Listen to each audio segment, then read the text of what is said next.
Bonjour à toutes et à tous, bienvenue sur Misscom. Pour ceux qui me découvrirent dans cette vidéo, je suis Claire Négrier, révélatrice de personnalité d'entreprise. Ça veut dire que j'accompagne depuis plus de 11 ans les entreprises, TPE, PME, indépendants, services marketing, agences de com, pour le compte de leurs clients, dans la communication et le marketing, de la stratégie à l'élaboration des outils en passant par la formation. Cette semaine sur Misscom, vu que c'est la dernière semaine de live avant la période, la coupure estivale jusqu'en septembre, histoire que moi aussi je puisse régénérer mes batteries, accueillir ma puce qui arrive et puis bien évidemment vous trouver de nouveaux sujets, parce que le principe c'est quand même de ne jamais avoir le même sujet deux fois, ou du moins pas sous le même angle, donc il faut moi aussi que je puisse me poser et reposer tout cela pour pouvoir repartir en septembre avec des super sujets. Si vous êtes là, n'hésitez pas à me faire un coucou en commentaire, ça me permet de personnaliser mes exemples pendant mes lives avec ceux qui sont avec moi sur le direct, et même ceux qui n'y sont pas, si vous le commentez en replay, que ce soit sur Facebook ou en vidéo, sous la vidéo sur YouTube, ça me permet aussi dans les prochains lives de personnaliser mes exemples avec votre situation, enfin quand je le peux et que je maîtrise à minima la thématique, et comme ça, c'est beaucoup plus parlant pour vous. Ah, bonjour Saïda, toujours au rendez-vous, ça fait plaisir. Donc cette semaine, je vous propose de voir communication et période estivale, que faire? Alors pour ceux qui s'en souviendraient ou ceux qui étaient là, justement, communication et vacances, c'est ce qu'on a pu voir dans les rendez-vous de la stratégie le mois dernier, auquel, quand vous êtes abonné à ma communauté, que vous avez demandé un accès à l'espace membre de mon site, vous avez tous les webinaires que j'ai pu donner en replay pour pouvoir approfondir vos thématiques quand c'est intéressant et que ça vous intéresse. Après, libre à vous, bien sûr, de ne pas les regarder. Enfin, l'idée, voilà, c'est de vous donner accès à ces replays-là. Si ça vous intéresse, laissez-moi un petit message pour que je vous donne accès à ces contenus-là. Mais même si on a vu les choses de manière pragmatique, qui était comment annoncer les vacances à sa communauté, comment gérer son absence pendant les vacances et comment redémarrer à la rentrée, ça, c'était les rendez-vous de la stratégie. Je veux pas, comme je le disais, faire deux sujets identiques. Donc, je vous propose de voir plutôt la notion de communication et période estivale. Que faire? Qu'est-ce qu'on fait pendant cette période? Parce que oui, vous pouvez profiter de ces moments plus calmes pour gérer des choses que vous n'auriez pas gérées, enfin, que vous ne pourriez pas gérer le reste du temps. Et ça, c'est vraiment une notion très importante. Pouvoir se dégager du temps pour gérer les choses, ça va rester quelque chose d'impondérable et d'impératif pour pouvoir faire évoluer correctement son marketing et in fine son entreprise. Parce que oui, tout est lié.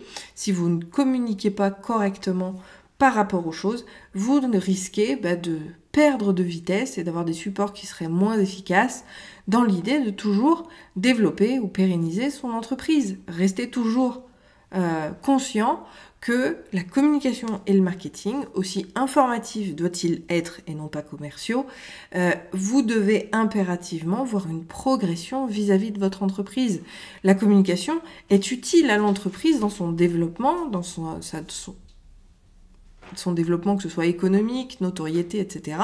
Et il y a forcément une relation entre les deux, même si je suis toujours à vous dire qu'il faut impérativement rester sur de l'information. On ne peut pas non plus faire des analyses, ne pas faire l'analyse que telle action a amené tant de clients, admettons, je schématise bien évidemment, pour pouvoir décider si oui ou non l'action va continuer ou pas. Justement, que faire pendant ces vacances? Justement, ça va être de faire un point sur le premier semestre de l'année. Oui, parce que finalement, juillet, on a déjà passé la moitié de l'année. Et c'est important, même si normalement, il faudrait le faire à chaque action de communication que vous lancez, que vous avez bouclé, vous devriez faire les analyses et analyser cette action-là. Je sais très bien, et on le sait tous très bien, sauf les grosses entreprises qui ont des salariés ou des agences de com qui sont là pour le faire pour eux, que la plupart des TPE, PME indépendants que vous êtes, vous ne le faites pas. Profitez de l'été pour le faire. Qu'est-ce qu'on fait? On prend une action on la met à plat, on la met en corrélation avec les objectifs qu'on lui avait fixés et on voit si elle a rempli ces objectifs-là. D'accord? Si l'objectif c'était de gagner 5 personnes dans un groupe Facebook pendant un mois, voilà, ça fait sur 4 semaines, donc ça fait 20 membres supplémentaires. Si vous n'avez pas atteint cet objectif-là, on va essayer d'analyser et de comprendre pourquoi ça n'a pas fonctionné. Est-ce que c'était les messages envoyés? Est-ce que c'était justement les différents stimuli que vous auriez pu faire pour eux, pour les pousser à venir dans votre groupe qui n'ont pas fonctionné? On va chercher le pourquoi du comment pour pouvoir le corriger, parce que cet objectif-là, même si peut-être que le support de communication utilisé n'était pas bon, cet objectif-là, il sera toujours pérenne, d'accord? Le fait d'ajouter, de souhaiter avoir 10 membres supplémentaires à son groupe Facebook, puisqu'on est sur Facebook la plupart du temps, enfin sur les lives, donc j'essaye de prendre quand même cette plateforme en exemple, ce qui est justifié. Ajouter 10 personnes à son groupe sur un mois ou sur 15 jours, c'est quelque chose de réalisable et qui probablement reviendra dans le temps. Régulièrement, vous allez vouloir, ben oui, puisque la communauté active, c'est bien, mais il faut aussi qu'elle puisse se nourrir et qu'on acquiert de nouvelles personnes dans sa communauté. C'est jamais figé, encore une fois, il y en a qui doivent partir, d'accord, parce que ce seront jamais vos clients et cela faut pas les garder, mais il y a aussi cette notion d'acquisition qui doit rester dynamique. Donc là, pour ça, il faut aussi que vos actions, elles le deviennent, et pour dynamiser ces actions et s'assurer de leur pertinence et de leur efficacité, on n'a pas le choix que d'analyser. J'ai pris l'exemple du groupe Facebook parce que c'est le lieu consacré, mais ça marche pour toutes vos actions, d'accord? Faites le point sur votre stratégie. Vous prenez l'objectif, le message, la cible, le support que vous avez choisi et vous regardez si vous avez atteint votre objectif. S'il est atteint, ça veut dire que vous pouvez continuer ainsi et que pour les prochaines fois où vous aurez cet objectif-là, il vous suffira de reprendre ce que vous aviez fait, de le mettre au goût du jour pour pouvoir gagner l'objectif la fois suivante. Si c'est pas le cas, si vous n'avez pas rempli l'objectif, on va effectivement analyser et peut-être réajuster. On réajuste la cible. Si ça marche pas, on va réajuster le message. Si ça marche encore pas, on va peut-être réajuster le support utilisé. Parce que ce n'est pas forcément probant. Et c'est pas parce que on l'a sélectionné au départ que ça va forcément marcher. Donc ça fait partie vraiment des impératifs qu'il faut garder. Je vous rappelle également que le monocanal ne fonctionne pas aussi efficacement. C'est-à-dire que mettre tous les œufs dans le même panier, n'utiliser qu'un seul support pour communiquer, bien souvent, ça n'a pas lieu d'être et ça n'a pas d'intérêt. D'accord ? Il est impératif, là encore, d'être multicanal et pas cross-canal, dans le sens où vous allez communiquer de manière différente, peut-être spécifique, sur d'autres supports de communication. Par exemple, pour un groupe Facebook, je peux penser à l'email, par exemple, ou à l'inverse, pour engendrer des inscriptions à sa newsletter, je vais utiliser le groupe Facebook, je vais pouvoir publier des choses en termes de contenu pour pousser les gens à s'inscrire à la mailing list. Mais là encore, on va avoir différentes actions, on va avoir différents supports, puisqu'on peut être sur un groupe Facebook, on peut être sur le blog, on peut être sur YouTube en vidéo, peu importe.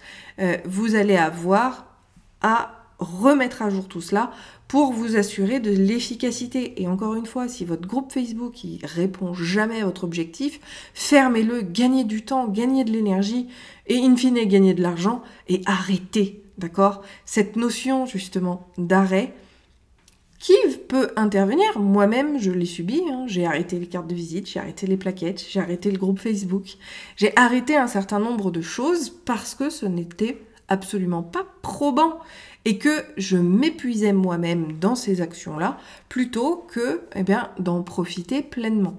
Tout dépend, encore une fois, de ce que vous recherchez et de l'objectif que vous avez mis dessus.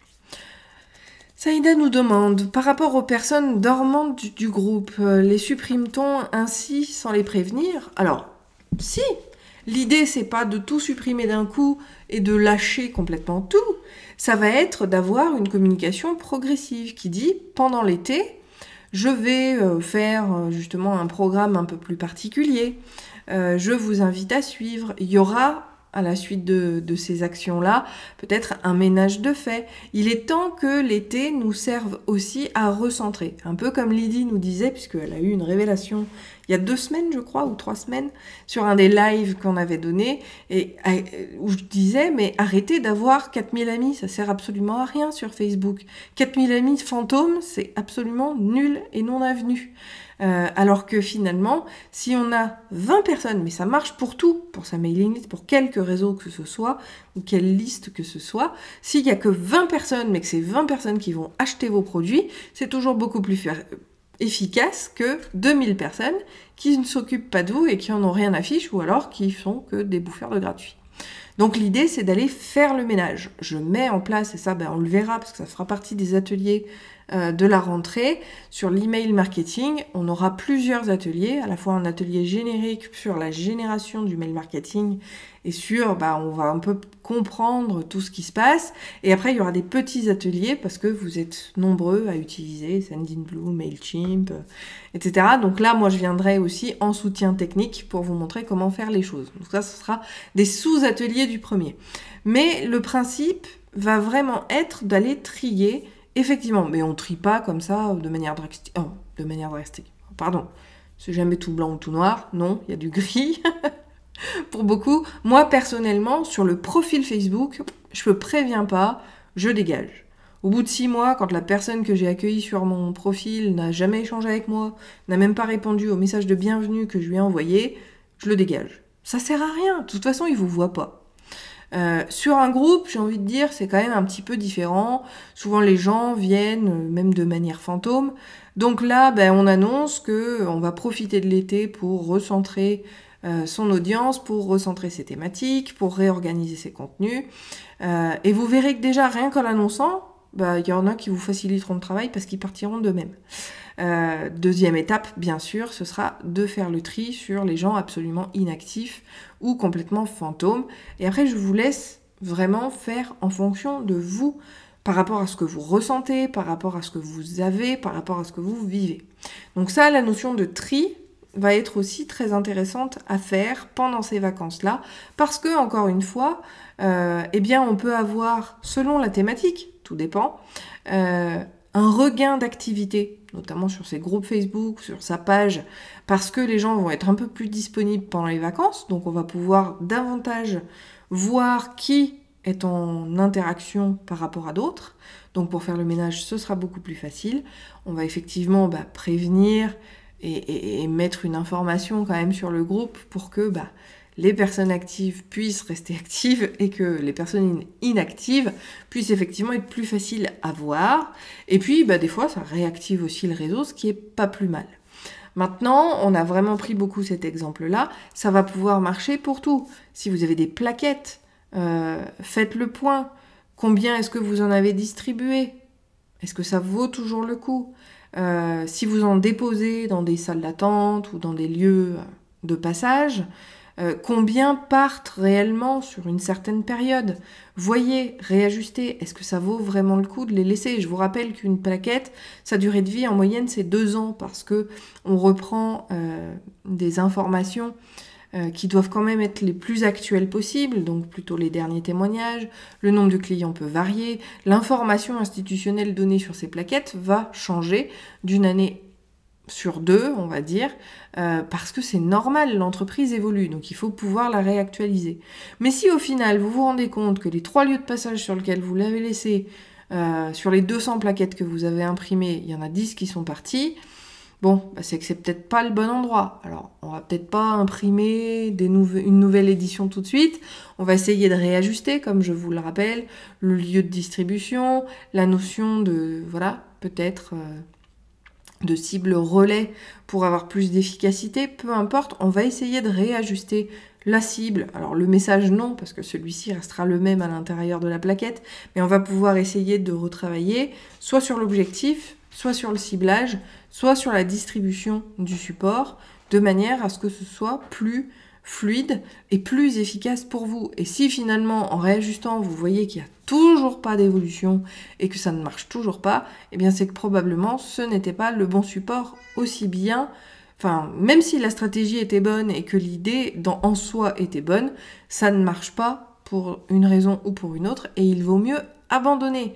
Lâchez votre cerveau avec son billet des coûts irrécupérables qui vous dit non, non, oh, il t'en reste encore 200, faut que tu les passes. Non, non, ils pourrissent dans votre placard, ça sert à rien de les garder, et si ça marche pas, c'est que ça marchera pas. Ou du moins pendant un certain temps. Sauf que le certain temps, ça peut être 2 ans, 3 ans, 5 ans, et au bout de 5 ans, les informations sont obsolètes. Donc, on arrête. Sincèrement, essayez de faire ce travail-là, de savoir abandonner les choses quand elles ne fonctionnent pas. C'est vraiment un élément important à garder en tête.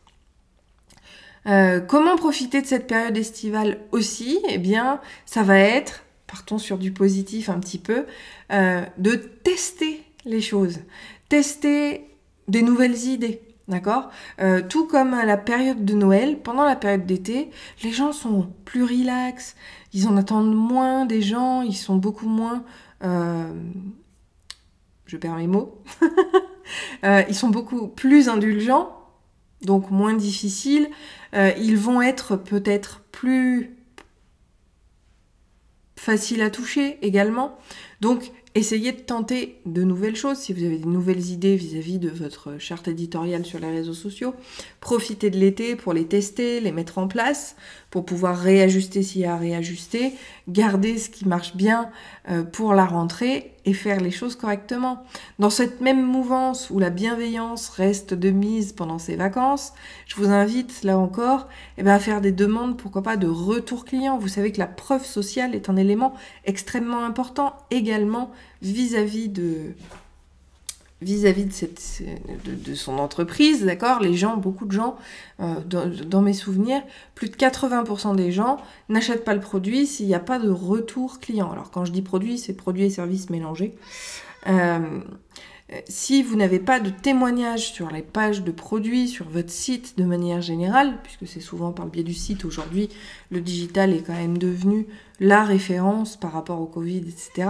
Mais si vous n'avez pas de retour client probant pour convaincre les gens, vous risquez de perdre énormément là encore. Donc la période estivale est toute donnée pour pouvoir demander des références à vos clients, du moins ceux avec lesquels ça s'est bien passé, pour pouvoir, présenter des retours clients plus récents, du moins, à votre communauté et à tous ceux qui visiteraient vos sites web, vos produits, vos services ou qui aimeraient communiquer avec vous. Parce que là encore, les gens, je reprends toujours cette comparaison, si on croise quelqu'un dans la rue qui nous saute dessus pour nous vendre sa paire de chaussettes, souvent on prend peur et on fuit. Alors que finalement, si en plus de ça on vient de la part de quelqu'un, si on voit que y a beaucoup de retours autour de la personne, ça marche forcément beaucoup mieux. Donc là encore, profitez de l'été pour demander aux gens des retours sur les prestations ou les produits que vous avez vendus. Est-ce le moment de lancer des défis pour tester l'engagement du groupe, les thématiques, etc. Ça dépend de la thématique. Moi, j'ai envie de te dire, Saïda, puisqu'on se connaît bien, que par rapport à ta thématique, moi, je poserais la question. Déjà, je commencerai par poser la question. Est-ce qu'un défi comme ça pourrait vous intéresser? Tu vois le nombre de réponses. Ça permet aussi de réactiver, etc. Mais pourquoi je dis ça? Parce que quand on est sur des problématiques personnelles que tu traites, là, ça devient compliqué parce que la période des vacances, les gens n'ont pas envie de penser à leurs problèmes, n'ont pas envie de faire ce genre de choses, ont juste envie de profiter de leur été, de profiter de leurs vacances, surtout avec le Covid qui, je le rappelle, a quand même changé un certain nombre de codes au niveau des gens. Donc tout ce qui va être de la futilité, on va plutôt laisser tomber. Tout ce qui va être, alors certes, oui, du développement personnel, il y a certaines personnes qui vont être enclines à essayer de faire mieux, mais quand ça touche des problématiques qui sont déjà bien ancrées, comme c'est le cas pour toi, parce que tu abordes quand même la notion de traumatisme, j'ai envie de te dire que ça, c'est plutôt la période des résolutions de septembre où on a envie de prendre la problématique à bras-le-corps. Donc là, ce serait beaucoup plus efficace que pendant l'été, à mon avis. Après, je peux me tromper. Il y a des gens qui ont envie aussi de profiter du calme de la rentrée, enfin du calme de la période estivale pour traiter des choses qu'ils n'ont pas eu le temps de traiter le restant de l'année. Donc j'ai envie de te dire, le meilleur réflexe à avoir dans ces cas-là, c'est de sonder sa communauté. Est-ce que vous préférez un défi maintenant ou à la rentrée? Et tu vois, Si finalement c'est 50-50, bah moi je t'invite à le faire 2 fois. Bah, tu fais deux options, enfin, tu fais 2 sessions. Si finalement tu as plus en septembre ou tu as plus sur juillet, eh bien là, tu pourras effectivement leur répondre et dire, bon ben ok, donc je vous suis, on le prévoit pour telle date ou telle date. Mais là encore, appuyez-vous sur vos communautés. On peut pas, là encore, c'est encore un biais cognitif, on ne peut pas penser par soi-même et se dire « Allez, je vais faire ça parce que je pense que ça va marcher ». Ça s'appelle le biais de confirmation et on pense que notre pensée est unique. Non. Le seul moyen pour savoir si c'est le bon moment, si c'est la bonne thématique, ou si c'est... Bref, si c'est ce qu'il faut faire, c'est votre communauté qui va vous le dire. Souvent, alors moi c'est ce que je remarque et c'est aussi une des raisons pour laquelle Misscom est née, c'est qu'il y a beaucoup de monde qui venait me poser des questions qui étaient plutôt sur la même thématique, sur la même semaine ou dans la quinzaine de jours, j'avais 4, 5, 6, des fois 10 personnes qui me posaient des questions sur le même sujet. J'ai dit, bah tiens, hop, Misscom, c'est génial, parce que ça me permet de traiter de manière publique les questions qu'on peut me donner, et puis de le faire de manière approfondie avec une thématique hebdomadaire. Eh bien, on va être exactement dans cette même mouvance, c'est-à-dire que finalement, tu auras quand même un élan communautaire qui va te permettre de répondre à la question en les sondant. Je pensais à du feng shui, à l'intuition, etc., parce que cela permet d'alléger l'esprit et d'être plus fun. Rien ne t'empêche, toi, mais quand je te dis, quand tu sondes ta communauté et quand tu vas poser la question, si tu as déjà des idées, de poser le concept en disant « J'ai une idée de défi à vous proposer sur l'intuition, le feng shui, etc. Quand préféreriez-vous le voir, juillet ou septembre ?» Et tu les laisses répondre. Et là, de la même manière, on ne va pas cibler uniquement les personnes du groupe. C'est-à-dire que comme on aime bien les vases communicants pour pouvoir rester avec tout le monde en même temps, on va pouvoir proposer le défi à la fois à sa communauté active sur Facebook, mais on peut le faire aussi à sa mailing list. On va aller toucher différentes personnes, différents supports. Alors là, pour le coup, oui, on fait un peu de cross-canal, mais il est justifié parce qu'on n'a pas forcément les mêmes personnes sur le groupe Facebook, sur la page Facebook, sur le profil et même sur l'email. Donc le principe, c'est quand même d'élargir au maximum pour pouvoir clairement inscrire un maximum de monde à ce défi pour pouvoir les qualifier et leur donner confiance pour acheter nos produits. Donc c'est une question. Là, on est dans une notion de bêta-test, d'accord? Quand on lance des défis gratuits, ce genre de choses, auprès d'une communauté déjà existante, et ce détail est quand même important, on n'est pas dans le recrutement. On est vraiment dans la présentation de sa compétence, de son expertise, pour que les gens puissent se faire le bon jugement de comment on fonctionne, si c'est pour eux et si c'est pas pour eux. Et c'est bien souvent ce type de contenu qui va décider certaines personnes d'aller vers des produits payants et pas des produits gratuits.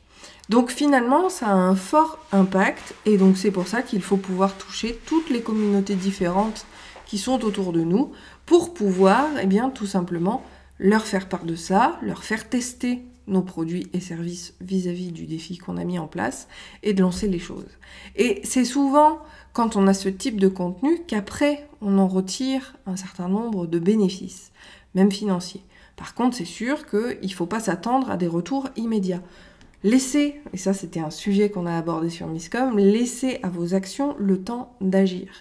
Et tout comme je le donne souvent en exemple par rapport aux plaquettes en B2B, les gens n'ont pas forcément besoin à l'instant T, vont ranger la plaquette dans un dossier, et le jour où ils ont besoin, ils vont ressortir le dossier et donc votre plaquette. Mais ça peut intervenir 2 mois plus tard, 6 mois plus tard, 1 an, peut-être même 3 ans plus tard. Ça peut intervenir n'importe quand.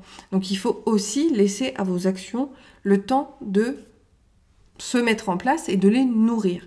Le fait de nourrir, et ça, justement, la période estivale va être très intéressante, de pouvoir peut-être faire une série d'emails à sa mailing list parce qu'on n'a pas été très actif pendant l'année.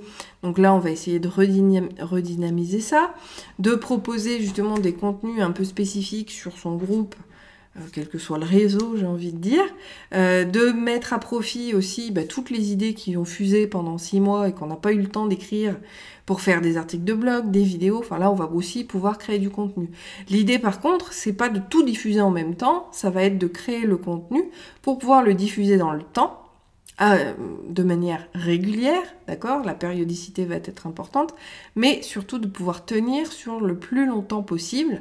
En tout cas, moi, c'est ce que je fais parce que aujourd'hui, je ne suis plus capable, en termes de temps, de gérer la rédaction de mes articles. Donc, je profite aussi de la période estivale pour rédiger un maximum de contenu, pour créer un maximum de contenu que je diffuserai à la rentrée. Mais je les prépare pendant l'été parce que je sais que j'ai pas trop de choses à penser. Voilà, donc c'est un petit peu la façon dont moi je fonctionne. Moi je pourrais vous donner, on verra la suite, parce que du coup j'en ai beaucoup dit dans ce live, mais on verra la suite au cours des lives de la semaine. Si vous avez des questions d'ailleurs, n'hésitez pas à les poser en commentaire, en message privé sur la page ou le profil, ou bien même à claire@misscom.fr pour que je puisse y répondre sur les prochains lives.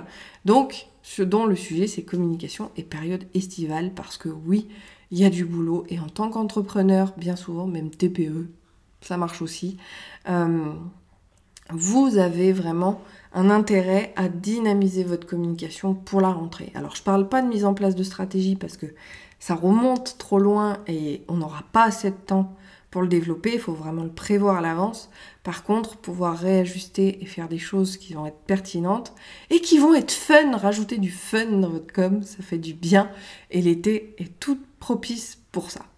Sur ce, je vous souhaite une très bonne journée, un très bon appétit. On se retrouve demain pour la suite. Si vous avez des questions, encore une fois, laissez-les moi. Et puis, si vous voulez faire connaissance, je vous invite aussi à commenter, me dire dans quelle spécialité vous êtes, de manière à vous présenter les choses et à vous prendre en exemple.